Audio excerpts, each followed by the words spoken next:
మత్తయి శుభవార్త 11వ అధ్యాయము, మత్తయి శుభవార్త 11వ అధ్యాయము 2వ వచనాన్ని చదువుకుందాం. చెరసాలలో ఉన్న యోహాను క్రీస్తు కార్యకలాపాలను గురించి విని శిష్యులను ఇద్దరిని ఆయన వద్దకు పంపెను. రాబోవు మెస్సయ్యావు నీవా, లేక మేము మరియొకని కొరకు ఎదురు చూడవలనా అని యోహాను ఆజ్ఞ ప్రకారము వారు ప్రశ్నించారు. జాగ్రత్తగా నా కళ్ళు చూడండి ప్రియులారా, ఒకసారి అందరిటే చూడండి. బాప్తిస్మ యోహాను ఎక్కడున్నారు చెప్పండి గట్టిగా. ఎవరు పెట్టారు ఆయన్ని? హెరోదు రాజు పెట్టాడు. ఎందుకు? అయ్యా నువ్వు చేసేది తప్పు అని చెప్పినందుకు, సరి చేసుకోయ్యా దేవుడు దీవిస్తాడు అన్నందుకు.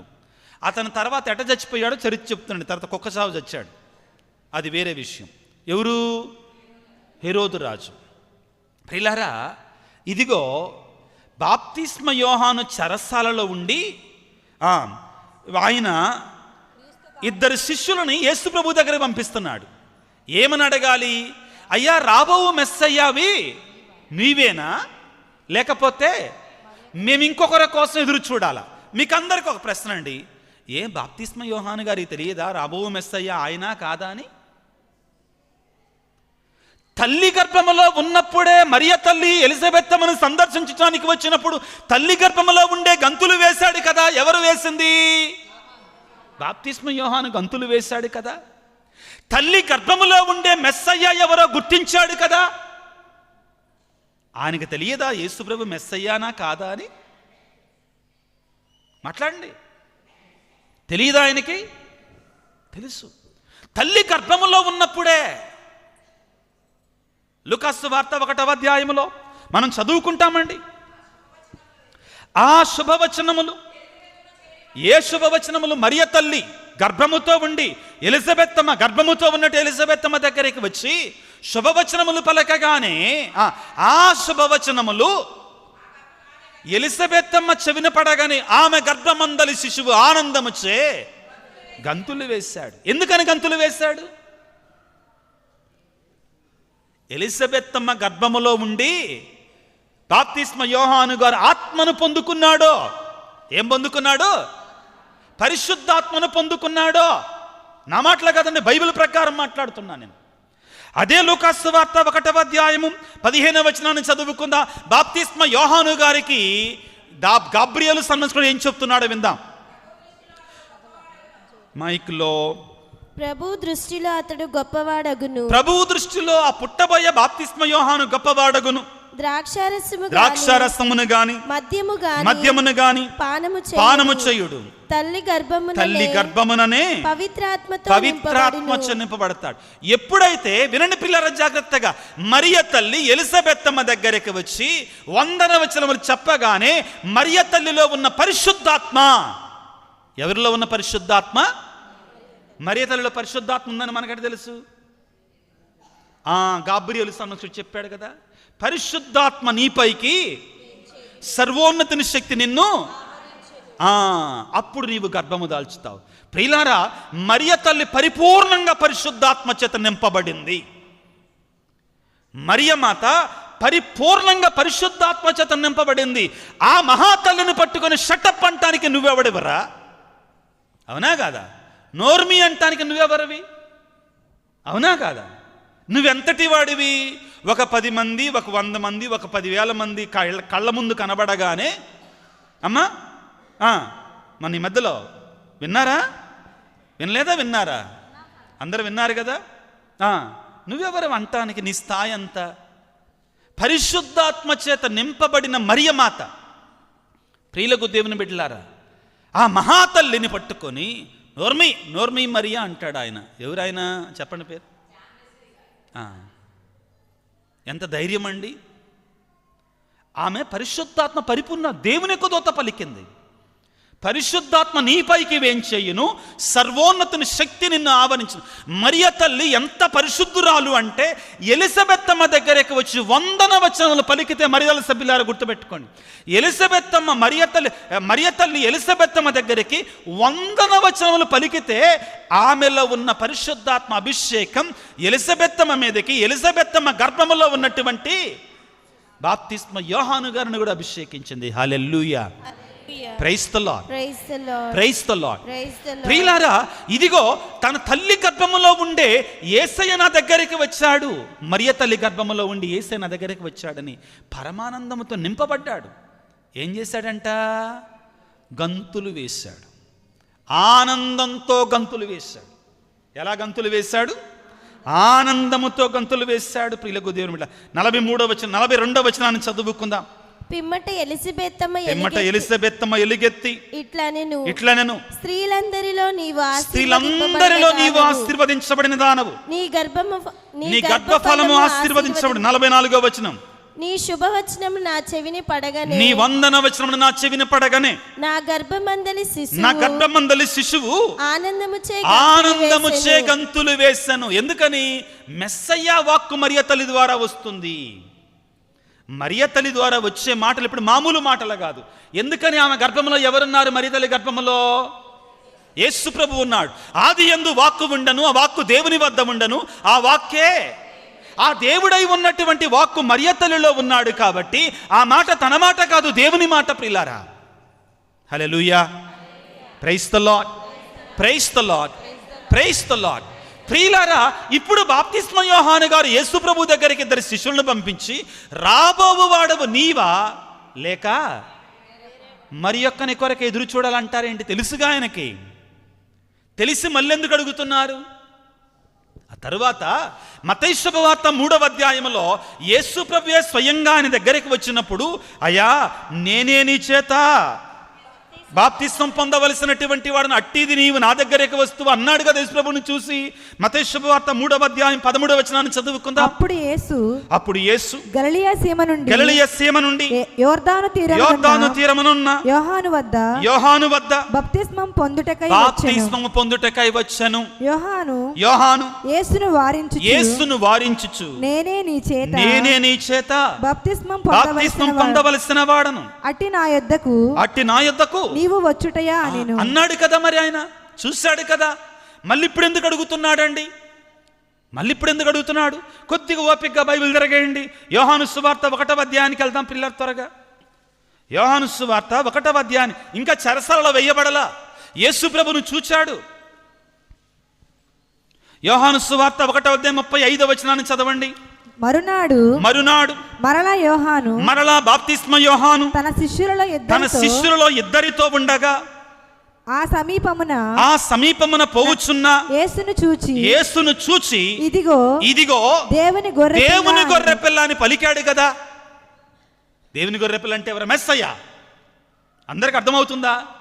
ఇన్నిసార్లు యేసు ప్రభును చూచాడు, యేసు ప్రభు సన్నిధిలో పరమానందాన్ని పొందాడు, ఆయన మెస్సయ్య అని చెప్పాడు, ఆయన దేవుని గొర్రెపిల్ల అని చెప్పాడు. చెప్పిన తర్వాత చెరసాలలో ఉండి మళ్ళా 2 శిష్యులను పంపిస్తున్నాడు. ఎందుకండి? అవసరం ఏంటి? రానున్న మెస్సయ్యావు నువ్వా, లేకపోతే మేము ఇంకొకళ్ళ కోసం ఎదురు చూడాలంటారేంటి బాప్తిస్మ యోహాను గారు? వినండి ఇప్పుడు జాగ్రత్తగా. ఆ ప్రశ్న ఆయన కోసం కాదు, నీ కోసం, నా కోసం. అంతకంటే ఎక్కువగా తనని చాలామంది శిష్యులు అనుసరిస్తున్నారు, వాళ్ళ కోసం. యేసు ప్రభు చుట్టూ ఉన్నటువంటి ప్రజల కోసం, మనందరి కోసం. చాలా ముఖ్యమైన ప్రశ్న. ఎందుకని? ఎలాగా అంటే, ప్రియులారా కొద్దిగా చరిత్ర చెప్తా, ఓర్పుగా వినండి. బాప్తిస్మ యోహాను గారు ఎడారిలో ఆయన జీవిస్తున్న జీవిత విధానం ఒంటె తోలుతో, చర్మముతో వస్త్రాలు, పుట్టుక తేనె మిడతలు తిని బతుకుతున్నాడు. కఠోరమైన తపస్సు చేస్తున్నాడు, పరిశుద్ధమైన జీవితాన్ని జీవిస్తున్నాడు. ఆయన పరిశుద్ధతను చూసి తండోపతండాలుగా ఆయన దగ్గరికి వెళ్ళారు ప్రజలు. Hallelujah, praise the Lord, praise the Lord. తండోపతండాలుగా ఆయన దగ్గరికి వెళ్ళారు ప్రజలు, ఆయన దగ్గరికి వెళ్ళారు. ఇప్పుడు వినండి జాగ్రత్తగా. ఆయనే మెస్సయ్య అనుకున్నారు ప్రజలు. ఏమనుకున్నారు? బాప్తిస్మ యోహాను యొక్క పవిత్ర జీవితాన్ని చేసి ఆయనే మెస్సయ్య అనుకున్నారు. అయితే బాప్తిస్మ యోహాను గారు చెప్పాల్సి వచ్చింది, నేను మెస్సయ్యాను కాదు. ఆధునిక ప్రపంచంలో మనం ఎట్టున్నామండి? అందితే జుట్టు, అందకపోతే కాళ్ళు. ఎవడన్నా మన దగ్గరకు వచ్చేసి నువ్వు సూపరో, నీకు అసలు తిరుగులేదు, నువ్వు వీరుడు, సూర్యుడు అంటే వీడు మొలక చెట్టు ఎక్కేస్తాడు.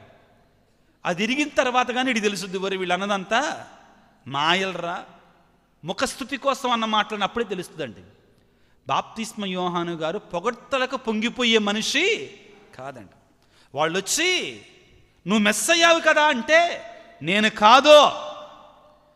కాదో. ప్రజలలో ఒక అపోహ ఉండేది. ఏమిటి? బాప్తిస్మ యోహానే మెస్సయ్య అనుకున్నారు. మీకందరికి ఒక విషయం చెప్పనా? ఏంటంటే సీమోను, ఆంద్రేయ, యోహాను వీళ్ళందరూ కూడా మొదట యేసు ప్రభు శిష్యులు కాకముందు బాప్తిస్మ యోహానుకు శిష్యులు. అంటే ఆయనే మెస్సయ్య అనుకుని అనుసరిస్తున్నారు. కాబట్టి ఇప్పుడు శిష్యులకు తెలియాలి, నేను మెస్సయ్య అని కాదు, మెస్సయ్య యేసు ప్రభువు, రానున్నవాడు ఆయన అని వాళ్ళకి తెలియాలి, మనందరూ తెలియాలి. యేసు ప్రభు డైరెక్ట్గా ఆన్సర్ ఇవ్వట్లా. ఏమంటున్నాడు యేసు ప్రభు? మత్తయి శుభవార్త 11వ అధ్యాయంలో, రానున్నవాడవు నీవా, లేక మేము మరి ఒక్కని కొరకై ఎదురు చూడాలా అన్నప్పుడు యేసు ప్రభు ఏమంటున్నాడు? 4వ వచనాన్ని చదువుకుందాం. వారితో యేసు పోయి మీరు వినుచున్న దానిని చూచుచున్న దానిని యోహానుకు తెలియజేయండి. గ్రుడ్డివారు, ముఖ్యమైన మాటలు ప్రియులారా, ఈ ఆదివారం రోజున అందరూ మనసు పెట్టి వినండి.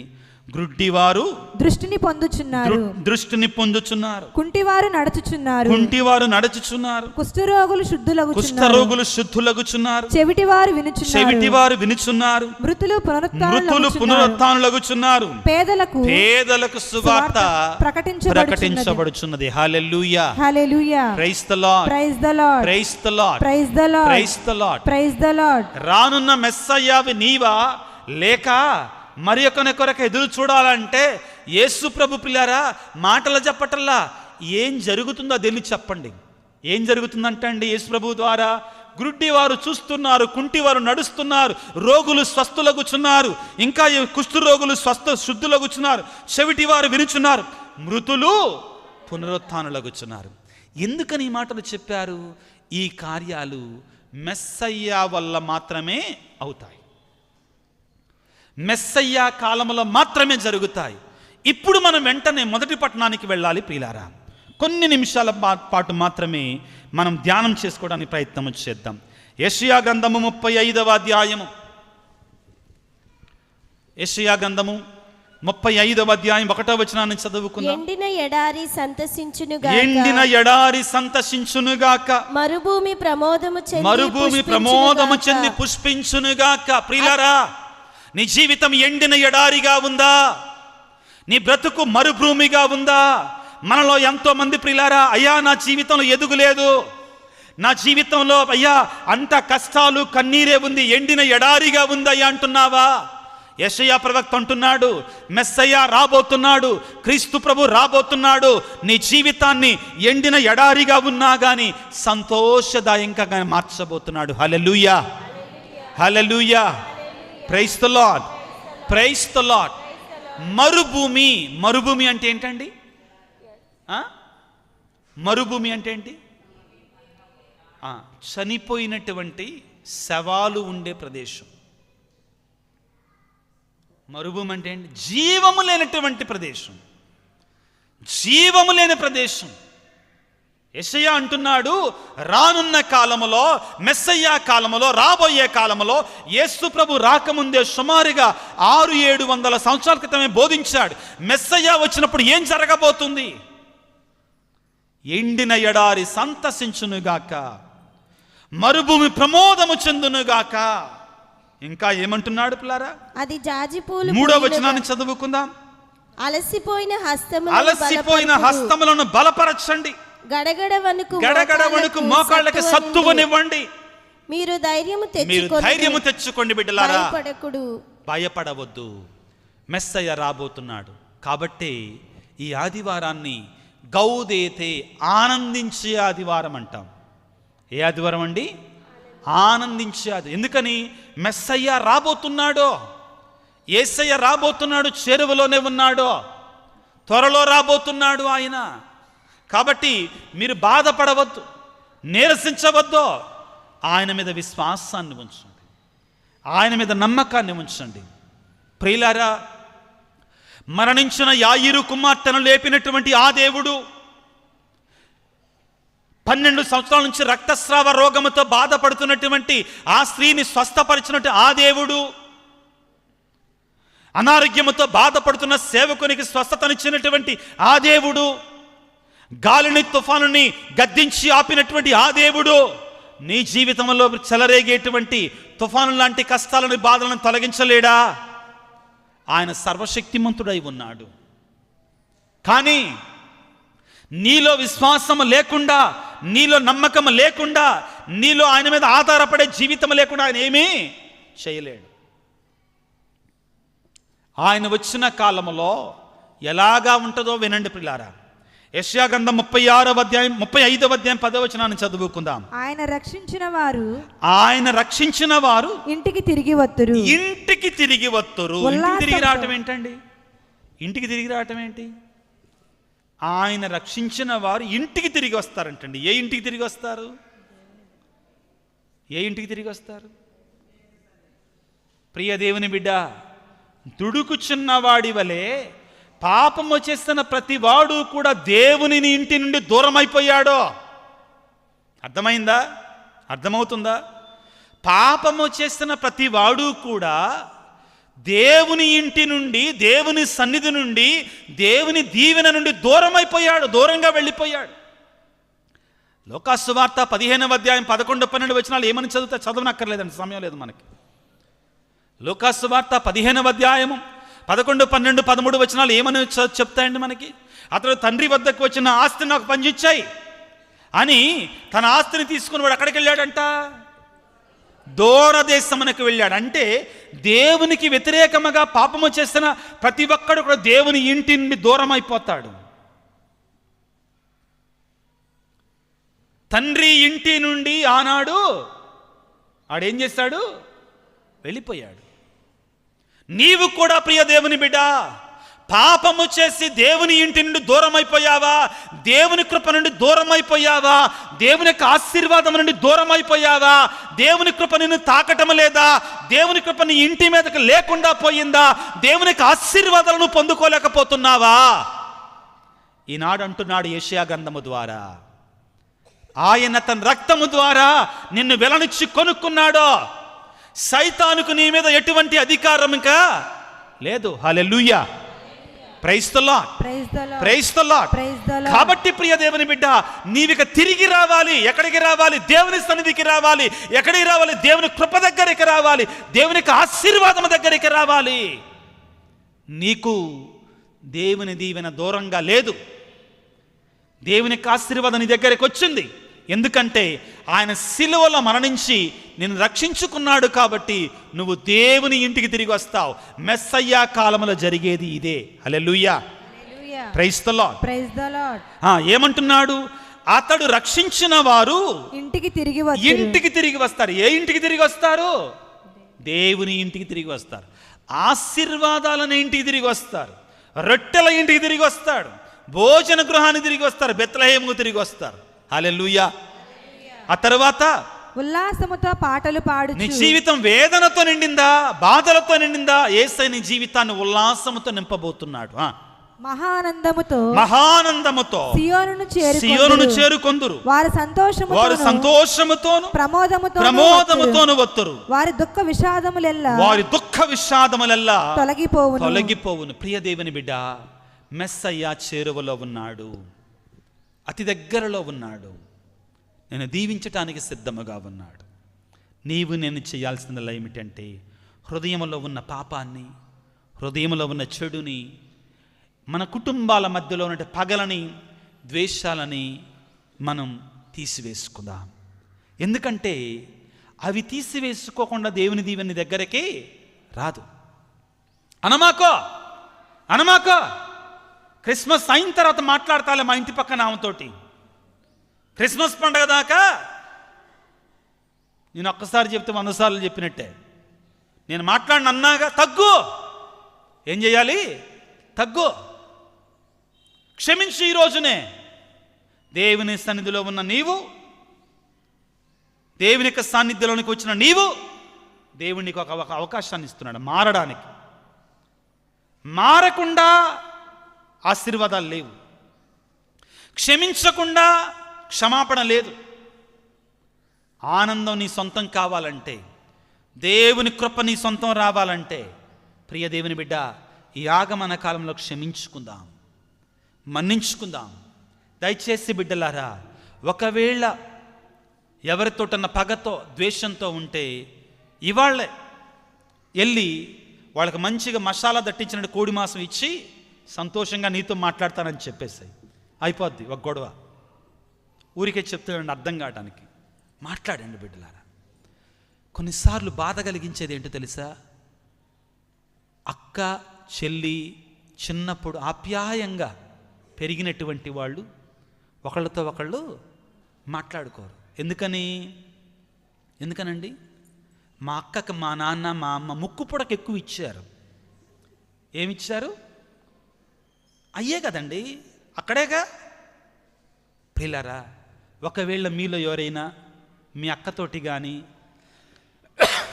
మీ అన్నయ్యతోటి కానీ మాట్లాడకపోతే, ఇవాళ ఇంటికి వెళ్ళగానే నీ ఫోన్లో నుంచి మొట్టమొదటిగా వెళ్ళే ఫోన్ కాల్ నువ్వెన్నాళ్ళ నుంచో నువ్వు మాట్లాడినటువంటి నీ అన్నయ్యకి ఫోన్ చేయి, నీ తమ్ముడికి ఫోన్ చేయి. ఎంత ఆనందం వస్తుందో తెలుసా? డబ్బులతో కొనలేని ఆనందం. నేను ఈ మాట చెప్తుండగా మీ హృదయాలలో చాలామంది తెలుసు నాకు. మీరు అనుకుంటుంటారు, అయ్యో నేను పలానా వ్యక్తితోటి మాట్లాడలేదు. ఇలా సఖ్యపడే కాలం ఆగమన కాలం. క్రీస్తు ప్రభు ఈ లోకానికి ఎందుకు వచ్చాడో తెలుసా? సిలువను చూడాలి మనం. దేవుడితో మనతో సఖ్యపరచటానికి, మనుషులతో సఖ్యపరచటానికి. దేవుని వేడుకున్నాం ఈ రోజున. ఆనందం, పరమానందం, Sunday of Joy, candle of Joy మనందరం కొనియాడుకుంటుండగా మనలో ఉన్న ఆ వేదన ఇరుగు పొరుగు వారితో నువ్వు ఇంకెన్నాళ్ళు మాట్లాడకుండా ఉంటావు? నువ్వెందుకు నీ ఆనందాన్ని సాతానుడి యొక్క చేతుల్లో పెడుతున్నావు? వదిలేయవాడిని. సంతోషంగా మాట్లాడు. సఖ్యత ప్రియులకు దేవుని బిడ్డలారా, అందుకు కాల్సిన గొప్ప దీవెన, ఆ నిజమైన ఆనందాన్ని, ఆ పరమానందాన్ని, ఆ క్రీస్తు అనే ఆనందాన్ని మనం పొందుకునే కృపని, ఆ యొక్క ఆశీర్వాదాన్ని మనందరికీ దయచేయమని ఈ పరిశుద్ధ బలి పూజలో ప్రార్థన చేసుకుందాం. చేతులు జోడించి కళ్ళు మూసుకొని వేడుకుందాం. ప్రియులారా, సర్వశక్తిమంతుడా, సర్వోన్నతుడా, యేసు రాజా, ఈ ఆగమన కాలపు ఈ 3వ ఆదివారములో మరొక్కసారి ప్రభువా మమ్మల్ని యొక్క వాక్యము ద్వారా సూటిగా హెచ్చరించినందుకు మీకు స్తోత్రాలు.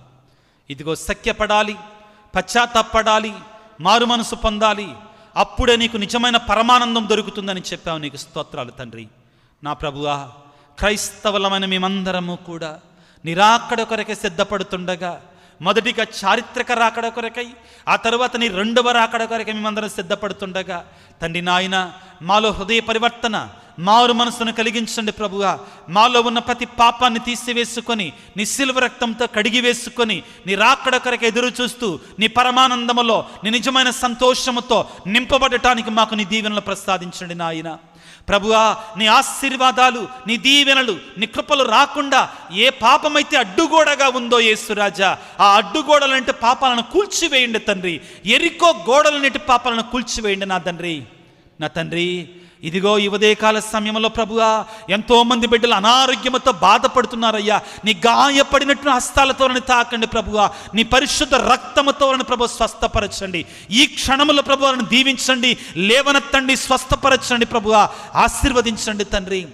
ఎంతోమంది బిడ్డలు ప్రభువా కుటుంబంలో వేదనతో, భార్యాభర్తల మధ్యలో సఖ్యత లేక, సమాధానం లేక ప్రభువా కన్నీటితో ఉన్నారు నాయన. బిడ్డల యొక్క భవిష్యత్తు గురించి బిడ్డలతో సఖ్యత లేకుండా ప్రభువా ఇదిగో కన్నీటితో ప్రార్థన చేస్తున్నారయ్యా. ప్రభు వారందరిని దీవించండి నా తండ్రి, ఆశీర్వదించండి ప్రభువా. యవ్వన ప్రాయములో ఉన్న బిడ్డలు నిరాశ నిస్పృహలతో కూరుకొని పోయి ఉన్నారు తండ్రి. మా బ్రతుకులు ఇంతేనా, మా జీవితాలు ఇంతేనా, మాకు ఇక ఉద్యోగాలు రావా, మాకు వివాహాలు జరగవా అని వేదనతో ఉన్నారు తండ్రి. నా ప్రభువా, నీ బంగారు హస్తాలను ఎత్తి ఈ క్షణములో, ఈ సమయంలో, ఇదే సమయంలో నీ బిడ్డలను దీవించండి నాయన. వారి జీవితంలో మార్పు తీసుకురండి ప్రభువా. అద్భుతాన్ని చేయండి నా తండ్రి, ఆశీర్వాదాన్ని చేయండి. వారి జీవితాలను మార్చండి ప్రభువా. నువ్వు సర్వశక్తిమంతుడవు నా తండ్రి. ప్రభువా, ఈ సమయంలో చిన్నారి బిడ్డల కొరకై ఎంతోమంది బిడ్డలు చిన్నారితనంలోనే జ్ఞానము లేకుండా బ్రతుకుతున్నారయ్యా. చిన్న వయసులోనే, పిన్న వయసులోనే ఎంతోమంది భయంకరమైన వ్యాధులతో ఉన్నారు నాయన. గర్భఫలము లేనటువంటి తల్లులు ఉన్నారు తండ్రి. వారందరిపై కనికరాన్ని చూపించండి నా తండ్రి. దీవించు ప్రభువా, ఆశీర్వదించు నాయన. వృద్ధాప్యములో ఉన్నటువంటి వారు బిడ్డలు పట్టించుకోక ఆ తల్లులు ప్రభు, ఆ తండ్రులు ప్రభు వేదనతో ఉన్నారయ్యా. యవన ప్రాయంలోని తండ్రులు వారి యొక్క బాధ్యత, భర్తలు వారి యొక్క బాధ్యతని నెరవేర్చలేక కొన్నిసార్లు అప్పుల ఊబిలో కూరుకుపోయినటువంటి వారు ఎంతోమంది ఉన్నారు నా ప్రభువా. ఈనాటి ఆదివారాన్ని నువ్వు అంటున్నావు కదా ప్రభువా, the joy, Sunday of joy, Gaudete Sunday, పరమానందాన్ని ఇచ్చే ఆదివారం అంటున్నావు కదా ప్రభువా. మా కష్టాలు, మా కన్నీటిని, మా వేదనను మీరు తొలగించి మా జీవితంలో ఆనందముతో నింపండి నా ప్రభువా. ఎంతోమంది బిడ్డలు నీ నుండి దూరం అయిపోయి, సాతాను వశమైపోయి, పాపములో బ్రతుకుతూ శాంతి లేక, సమాధానం లేక జీవిస్తున్నారు తండ్రి. నీ ఆనందాన్ని వారి జీవితాలలో, వారి బ్రతుకులలో ఈ రోజున నింపమని, మమ్మల్ని అందరిని దీవించమని, మా విచారణ దీవించమని, మా విచారణ గురువులకు మంచి ఆరోగ్యాన్ని దయచేయమని మా నాథుడైన యేసయ్య అతి పరిశుద్ధ నామమున అడిగి వేడుకొనుచున్నాము తండ్రి. ఆమేన్.